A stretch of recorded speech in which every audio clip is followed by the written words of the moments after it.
श्वेता, हाँ माई। लाओ बाबू के दे तनी मालिश करनी। ठीक बा बाबू। अरे हमार बाबू। ए दुल्हन, बाबू के मालिश वाला तेल ले आवा जो निकरे नानी के घर से आइल बा। इले अम्मा जी ऐसे करी, ए बाबू की छोट नानी भेजले बाड़ी। ना अम्मा जी ऐसे मालिश करी, ई बाबू के बड़की नानी भेजले बाड़ी। ना अम्मा जी, छोट नानी के तेल से मालिश होगी। ना अम्मा जी ऐसे मालिश होई, ई बाबू के बड़की नानी भेजले बाड़ी। छोट की नानी के तेल से मालिश होगी। बड़की नानी से होई। छोट की नानी, बड़की नानी के तेल से छोट की नानी, बड़की नानी के तेल से, छोट की नानी के तेल से मालिश होगी। ना अम्मा जी, हम तू दोनों लोगन के झगड़ा अभी खत्म कर देता नहीं। लाओ दे दा, तू दा। बड़की नानी के तेल, ये छोटकी नानी के तेल, दोनों तेल मिल गई। अब ये से मालिश हो। अम्मा जी छोटकी ये मत रखा। पेट में दर्द होता। अरे आराम से आराम से जाइए, लेके जल्दी से लेके जाइए। बैठो।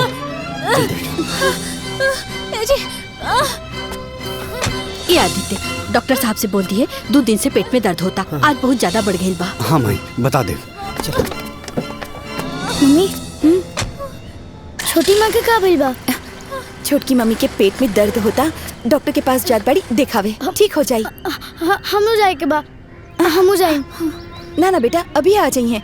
तू यही जे रुका। हमरो के लिए चला ना। बेटा रोए के ना बा, वो आ जाइए।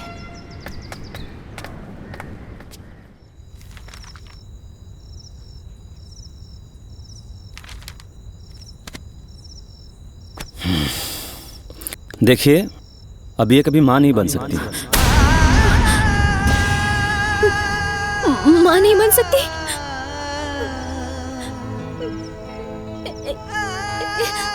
ए जी क्या हुआ डॉक्टर साहब, ऐसा काहे कह रहे हैं? दरअसल इनके पेट में 2 महीने का बच्चा था जो अब मर चुका है, और उसकी वजह से इन्फेक्शन पूरा फैल गया है। बच्चेदानी निकालनी पड़ेगी, साथ ही बायोप्सी के लिए सैंपल मुंबई भेजना पड़ेगा। भगवान ना करे लेकिन कैंसर की जांच करानी जरूरी है, वरना कुछ भी हो सकता है। ना जी, हम बच्चेदानी ना निकलवाए। बच्चेदानी ना निकलवाए। हम बने ना, हम बात करते नहीं डॉक्टर साहब से। डॉक्टर साहब और कोई उपाय हो सकता है का? और कोई उपाय नहीं है, ये मामला इतना बिगड़ गया है कि ऑपरेशन करना ही पड़ेगा। लेकिन डॉक्टर साहब हमके दर्द तो नहीं क्यों होगा अभी? दर्द नहीं हो रहा है आपको सिर्फ दवाओं और इंजेक्शन की वजह से। दवा का असर खत्म होते ही दर्द फिर से शुरू हो जाएगा, और अगर समय रहते ऑपरेशन नहीं किया गया तो जान भी जा सकती है। जान भी? डॉक्टर साहब हमारी जान जाए तो जाए, हम ऑपरेशन ना कराए, हम बच्चेदानी ना निकलवाए, बच्चेदानी ना निकलवाए, हम अपन कोख ना उजाड़ा। देखिए मुझे जो बताना था मैंने बता दिया, बाकी आप लोगों की मर्जी है। अंजलि संभाला।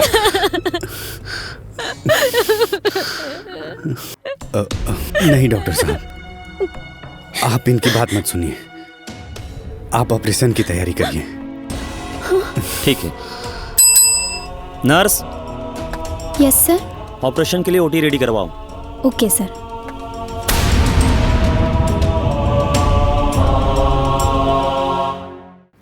ए बबुआ जी रुआ कुछ सुननी हो? बबुआ जी कहा कहानी भाजी, फिर से कहानी। बबुआ जी, अरे हम तो बबुआ जी का। बस भाजी बस, प्राण लेबू का। आज इस सूरत पश्चिम से कैसे उग गई? इतना खुश बाड़ू, कुछ बात बता। अरे रुआ कुछ मालूम बा? अरे आदित्य के दूसर की मोगी के कबो बाल बच्चा ना होखी। कहाँ है? अरे हाँ दीदी, ई बतिया हमू सुनने बिया, सच बा का? अरे हो 100% सच बा। अरे भाजी बहुत बढ़िया समाचार सुनल, अब मजा आ गई। चली रही दुलरी बहन बने, अपना कोख उजाड़ के दूसरा के कोख आबाद करत रही। अब क्या करी? अरे करिए का, आपन लइका ली है। हाँ? अब महाभारत हुई। चली रहीन बड़ी बहन बने की सौतन। ए भौजी, खुशहाल घर में आग लग गई। अच्छा हम चला तानी। अरे कुछ देर और रुक जा। अरे ना जी, जौन आग लगल बानू ओय में जा तानी 5 किलो घी डाले। हाँ, जा जा, पुण्य काम में देरी का। जा जा तानी। हमरा खातिर बहुत बड़ समाचार बा। अरे भौजी, रच के देर और रुक जाई तू तो। ए दुल्हन। अम्मा जी अरे दीदी, धीरे दबाई ना। ये का हो गल जी? अरे जैसे हम सुननी हो, बाप रे, हमरा तो घबराहटे होखे लागल हो। भागल भागल आओ तानी पूछे खाती कैसे का हो गईले दुल्हन के। हाँ आओ तानी। तू बैठा, हम जरा बाहर से आवत तानी।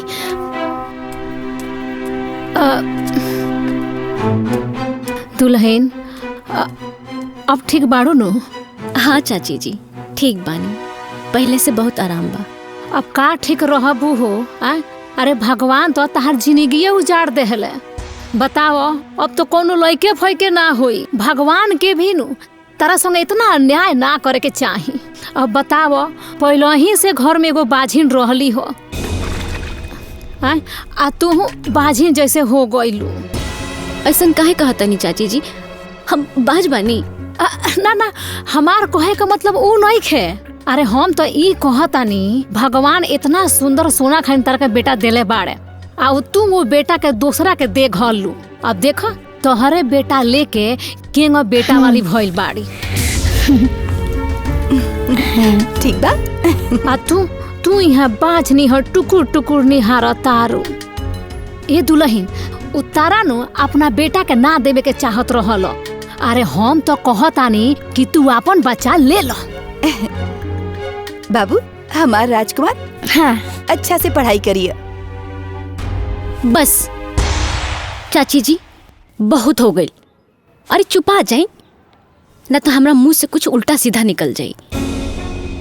अरे हमके और हमदर्दी ना चाहिए, अपन हमदर्दी रो अपने पास रखी।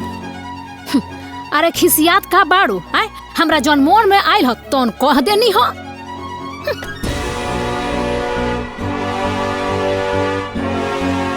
एक खटिया के चादर दू खटिया ना कहनी तो हमरो नाम माया ना।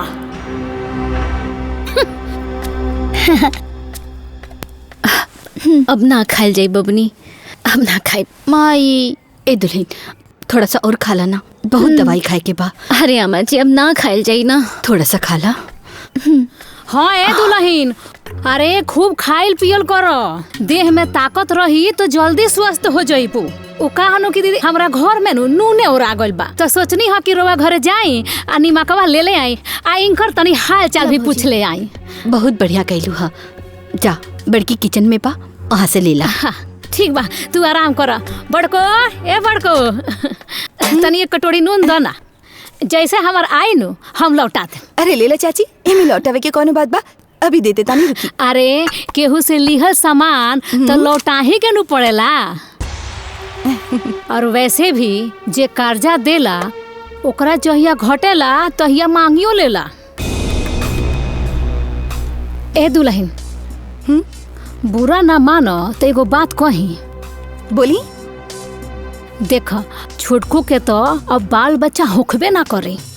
भगवान ना करस काल के अपन बेटा मांग ली है तो हार गोद तो फिर से सुन हो जाई। ना ना चाची, ऐसे नहीं हो सकत। अरे दुल्हन, तू बहुत साफ दिल के बाड़ू, तेरा दिल में कोनो छल कपट नहीं खे। बाकी तू दुनियादारी के जानत नहीं खू। हमरा बात से तू सतर्क हो जाई हो। एक ना एक दिन अपन खून अपना खून के खींचिए लेला। हाँ अच्छा द, हाँ, हम चलता नहीं।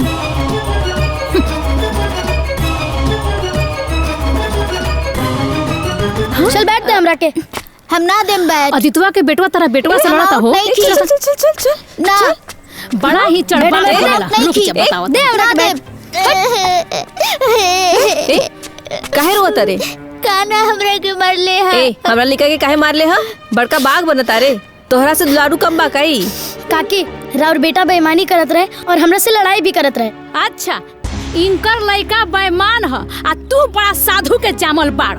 अरे ऐसन रहित नु त तहार माई फेंक ना देती, दूसरा का ना धरा देती। काकी रवा हमरा माई के कुछ मत बोली। हमरा माई के कुछ मत कही, बड़का आइल बड़ा माई वाला बन। अरे जेकरा के ते माई कहत रे नु उ तोर माई हइल ही ना हई। जाके ओकरा से पूछ तोर माई असली कौन बिया। जो तो की बड़ी हमर मम्मी। अरे जेकरा के तू अपन मम्मी कहता रे छोटकी मम्मी, उ तोहर माई ह। आ जेकरा के मम्मी कहता रे उ तो बाजी ना बाजी। जा पूछा था, जा पूछोगा ओकरा से। बाजी हाँ, पूछो जाके। सही कहा ताड़ू भौजी, ऐसा नहीं अगर ये रहते तेनकर माई दूसरी के गोदी में ना दे देती।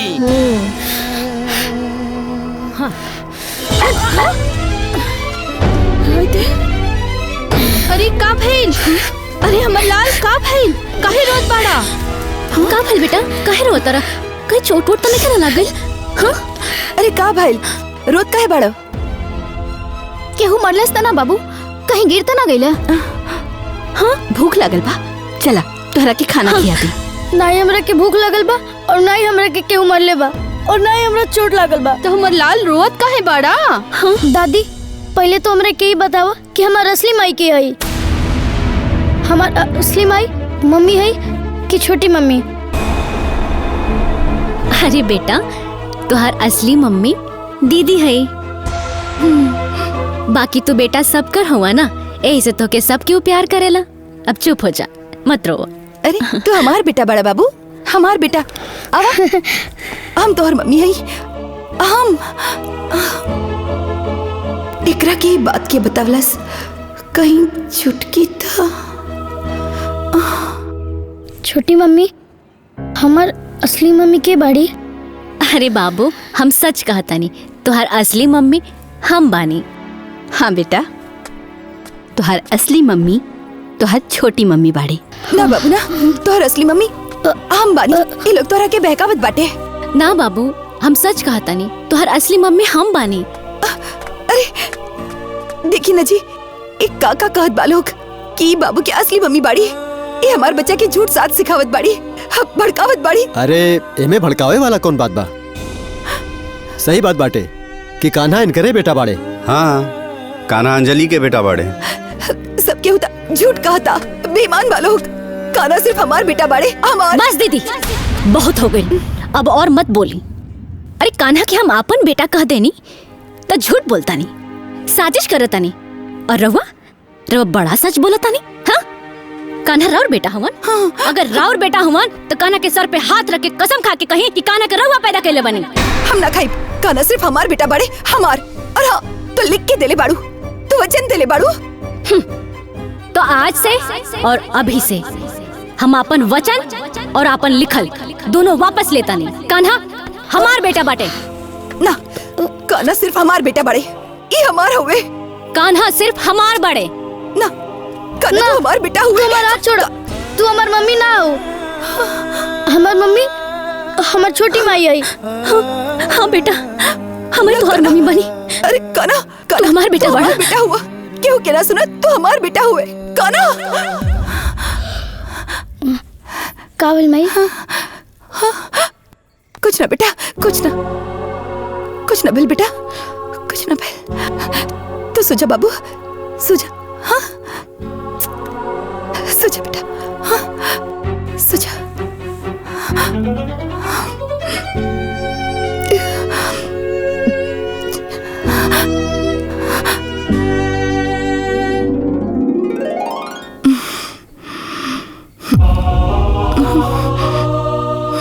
कान्हा, कान्हा, कान्हा, कान्हा।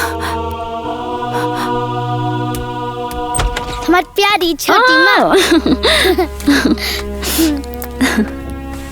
इन्हें आवा, चला। तोरा के स्कूल जाए में देरी होता ना, हम तोरा के तैयार कर देत बानी। हाँ, बड़ी माँ लेकिन छोटी माँ तो तैयार करते बाड़ी ना हमरा के। हाँ दीदी, हम तैयार कर देता नहीं। तू तो चुपे रह छुटकी, तोरा के पता बानू कि तू बीमार बाड़ू।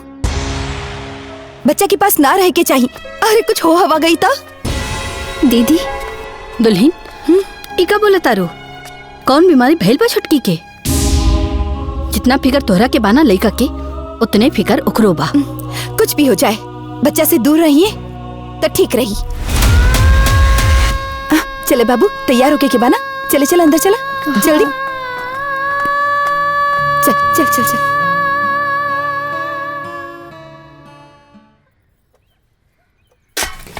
छोटी माँ हम आ गई नी। अरे और छोटी माँ, आज हम तोहरा खातिर कुछ लेके भी आइल बनी। लेके आइल बड़ा? हाँ। का ले आइल बड़ा हमार लाल?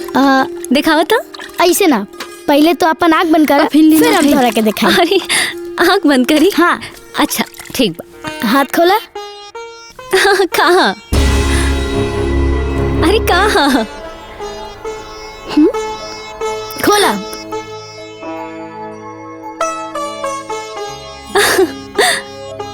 चॉकलेट? हाँ। बाबू तू हमके कितना मानेला, कितना मानेला, कितना मानेला बाबू।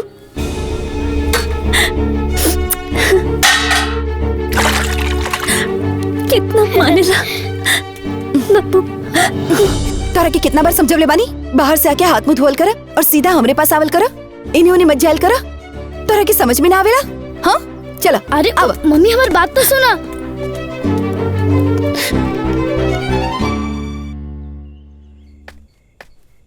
हमरो के भूख लागल बा, हमरो के खियावा ना। खियाई? अब बाबू ई झूठ बाटे। अरे तो का हो गई, हमरा खाए के बा, तू हमरा के खियावा। अरे तू दोसर जाके खा ला जा, मम्मी तो के खाना खिया दी है, जा उनके हाथ से खा ला। ना, हम तोहरे में खाई और तोहरे हाथ से खाई। अरे बाबू तू हमार बात माना ना, ई झूठा बाटे, हम कैसे खियाई तो के? हम जान गनी कि तू हमरा से ना प्यार करेलू, ऐसे तो हमरा के नहीं खियावत ना। ना बाबू ना, हमार लाल तो से बहुत प्यार करीले, ऐसा मत कह। हम अब लाल से प्यार ना करब तो क्या करो से करब? हम तो से बहुत प्यार करीले। तो खियावा ना। हाँ बेटा हम खियाए। अब बेटा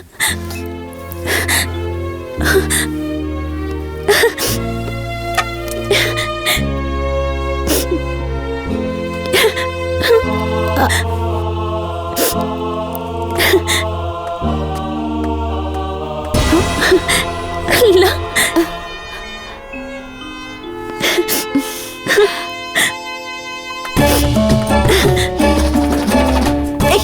सुनो, तोरा के कितना बार समझवले बानी, केहू के झूठ नहीं के खाए के ना, तोरा के दूसर खाना ना मिलेला। जाए दी ना दीदी, बच्चा बाड़े। अच्छा ठीक बा, ई तो बच्चा बाड़े, पर तू तो समझदार बाड़ू ना, तोरा समझ में ना आवेला, अपन झूठ खिला देलू, हमार लेका की जिंदगी खराब करत बाड़ू।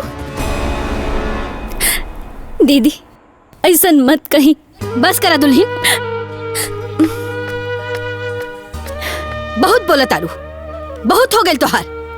अरे केकरा के ममता की पाठ पढ़ाओ तारू? हाँ, जितना ममता और प्यार तोहरा दिल में बा ना, उतना ही ममता प्यार सब केहू के दिल में बा।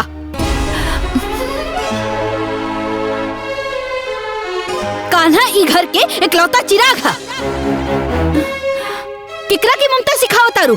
ओकरा के जो अपन कोक सुना करके तोहरा के माई बने के हक देलस, ओकरा के बड़ी आइल बारू माई बने वाली। एगो माई के लड़का के प्यार खातिर तरसावा तारू। हाँ आकांक्षा, माई एकदम सही कहता नहीं। तोहरा अंजलि के त्याग के ना भूले के चाहिए, तहरा ना भूले के चाहिए कि अंजलि सिर्फ तहरा खुशी के खातिर अपन कोक बांट देली। त्याग त्याग त्याग, सुन सुन के हमार कान दुखा गइल बा। अगर ये त्याग कैले बाड़ी तो हमहू त्याग कैले बानी, और ये अगर अपन कोक दान देले बाड़ी तो उससे पहले हमहू अपन सुहाग के दान देले बानी। और हाँ, केहू के कोनो एहसान नहीं खे, गाना पे सिर्फ हमारा अधिकार बाटे, हमारा अधिकार बा। हाँ दीदी, कान्हा राउर बाड़े और राउए ही रही हैं, लेकिन लाड प्यार तो सब केहू कर सकेला ना। ना, बिल्कुल ना, काहे कि तोहार नियत ठीक नहीं खे। तू हमार बेटा के लाड प्यार तका, तू हमार बेटा के पास आवे लायक भी नहीं खू। चल बेटा, चल अंदर। चल बहू, बात तो सुना।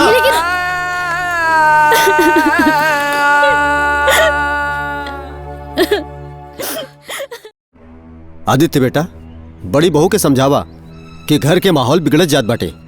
ये लक्षण ठीक नहीं बा। एक खातिर हम दूसर ब्याह करे के रेडी ना रहली। दीदी मम्मी रुको, हमारी बात सुनी दीदी। आकांक्षा। दीदी रुकी ना दीदी। कहाँ जात बाड़ू? हम अपन बच्चा के लेके तू लोग से दूर अपन मई के जात बानी। हमनी से दूर मतलब ई कि बच्चा हमार बा और हम अपन बच्चा के केहू के साथ भी ना बांट सकेनी। अरे एकर में बांटे के बाद कहाँ से आ गई? बच्चा है, केहू एकरा प्यार दुलार कर सकेला? हम ऐसा ना होके देव, यही से हम अपन बच्चा लेके जात बानी। ए दुल्हन, का लइका नियन जिद कइले बाड़ू। ई लइका पे खाली तो हार हक नहीं खे, हमनी के भी हक बा। हमरे खानदान के वारिस पाई, हम एकरा के कहीं ना ले जाए दे। तू ए तरह अपन मनमानी ना कर सकेलू। अम्मा जी, रउआ शायद भुला गल बानी, ई बच्चा पर लीगली हक हमार बाटे। और हाँ, अगर याद नहीं खे तो ली, देख ली। दीदी कान्हा राउर बड़ और रवे ही रहिए, क्यों कान्हा के बाटत नहीं के। बाकी हम रवा से हाथ जोड़ के एक विनती करतानी, कान्हा के हमरा से दूर मत करी, दूर मत करी, ना तो हम जीते जी मर जाए। हाँ बहू, ऐसा मत करा। कान्हा के हम लोगन से अलग मत करा। परिवार के खुशी में आग मत लगावा। फौजी मान जाई ना, मत जाई। अरे छोटा सा बात खातिर इतना बड़ा बखेड़ा काहे खड़ा करत बाड़ू? अरे गांव समाज में का सोचिए लोग? चला मान जा बात, अंदर चला। ना, एक बार हम जे फैसला कर ले बानी उहे होखी और हमार फैसला वापस ना हुई। चलो ना, हम अपने छोटी माँ के साथ रहो। हम तोरे साथे ना जाए। छोटी माँ के मत जाए दी ना। हाँ बाबू, मत जाए दे हमरा के। हम ना जाए दे तारा के, हम ना जाए दे।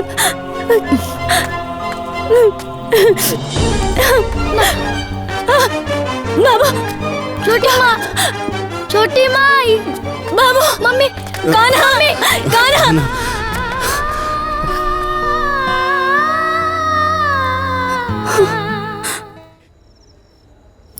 कान्हा,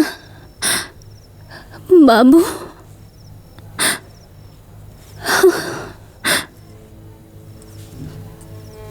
हमार लाल कहाँ पड़ा? कान्हा। क्या हुआ डॉक्टर साहब, सब ठीक तो है ना? कुछ भी ठीक नहीं है। इस रिपोर्ट के हिसाब से कैंसर इनके पूरी बॉडी में फैल चुका है। अब कुछ नहीं हो सकता। बेहतर होगा कि आप लोग इनको घर लेकर के जाएं और इनकी सेवा करें।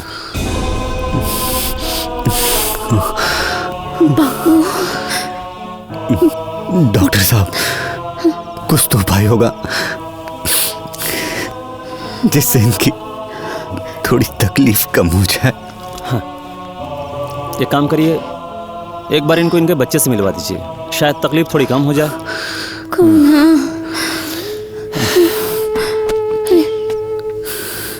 बाबू, देखिए इनके पास वक्त बहुत कम है। हमार लाल कहाँ बा? हमार लाल।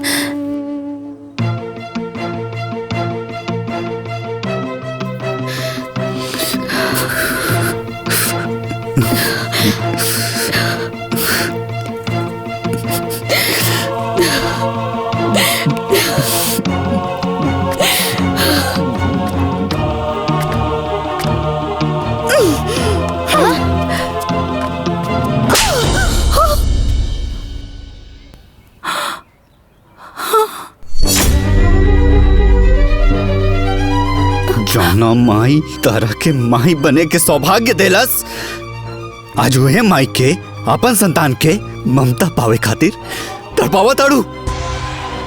करे जाना खा पता, अपना स्वार्थ में तू अंधी हो गई बाड़ू। सब गैल धरल भुला गिलू जे अपन कोख के उजाड़ के तोहरा गोद आबाद कर देलस। अपन हर खुशी तारा के दे देलस। आज ओकरे जीवन में वो कतरा कतरा के खुशी खातिर मोहताज बाड़ी, सिर्फ तारा वजह से। जीवन भर तारा के बड़ बहन के प्यार देलस, अपन संतान तारा गोद में दे देलस, तारा के नया जीवन देलस, और आज खुद आखिरी सांस लेत बानी। अपन बच्चा के आखिरी बार देखे खातिर तड़पत बाड़ी। लेकिन लगता कि तारा चलते होकर आखिरी इच्छा भी पूरा ना हो पाई। अरे तू कैसन माई बाड़ू जे माई के दर्द के ना समझ सकेलू? ना ना, तू माई कहाई के लायक ही नहीं खू। अरे तू एक बेटा के तड़प ना समझ सकेलू? कैसन माई बाड़ी तू?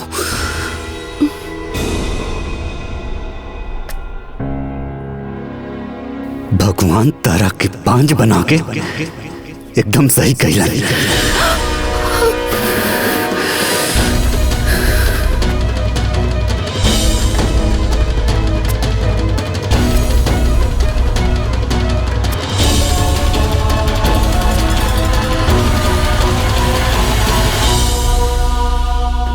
कान्हा, कान्हा, हमारे कान्हा कहाँ बड़े? ए दुल्हन, कान्हा दवा खा ला, तुहार पीड़ा ठीक हो जाए। हमार दवाई एक के बाटे आमा जी। कान्हा के देख ली तब हमार मन के सब पीड़ा दूर हो जाए आमा जी, दूर हो जाए। बस एक बार हमके हमरा कान्हा से मिलवा दी अम्मा जी। बस एक बार हम अपना कान्हा के एक झलक देख ली अम्मा जी। अम्मा जी। ए दुल्हन घबरा मत, आदित्य गई बाड़े कान्हा के लिवे खातिर। कान्हा ना बस आते होके यहाँ के गल बन लिया हमर कान्हा आवता, हमर लाल आवता, हमर कलेजा के टुकड़ा आवता, हमर लाल आवता रे। अम्मा जी, अब हम जी जाए बाबा जी, अब हम जी जाए। जी जाए हमार बच्चा।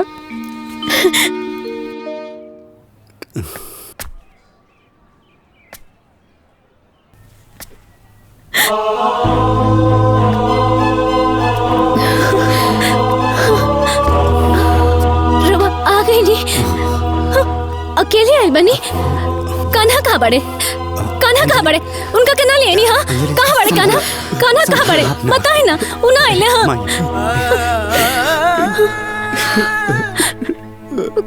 कान्हा ना आइले। वो अपना माई से प्यार ना कर ले, वो अपना माई से प्यार ना कर। कान्हा ना आइले। कान्हा, कान्हा, कान्हा। अंजलि, अंजलि, उठा, अंजलि।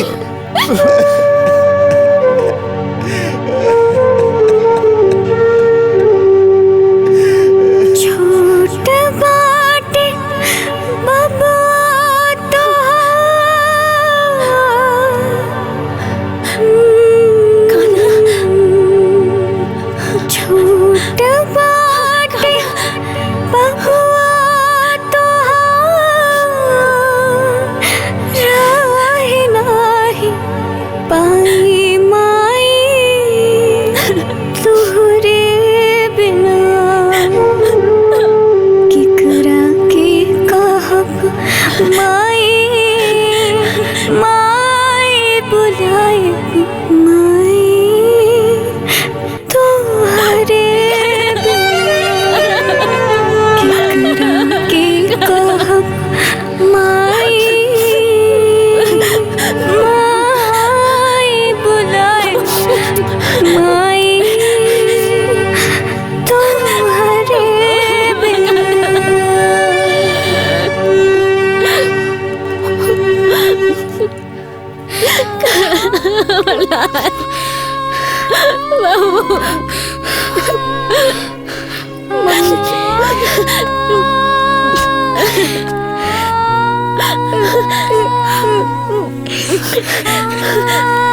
हमार बच्चा,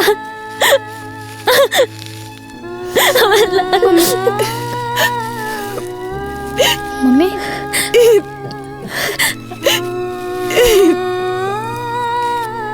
हमके माफ कर दो छुटकी, हमके माफ कर दो। हमसे बहुत बड़ भूल हो गया रहे। एगो माँ होके माँ के ममता के ना समझ पाऊनी और छुटकी अपन छोट बहन के भावना के ना समझ पाऊनी। हमारा आँख के ऊपर ममता की पट्टी पड़ गई रहे। छुटकी हमरा के माफ कर दे, हमरा के माफ कर दे दीदी। ऐसा मत कही, रवा अपना कान्हा के बहुत प्यार कर ले। हमार कन्हैया रवा साथे बहुत खुश रही है।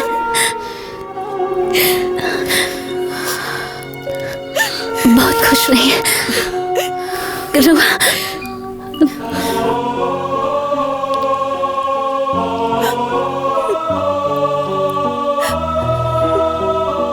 रहुआ कान्हा के ऊपर हमेशा अपन आशीर्वाद बनाले रखम।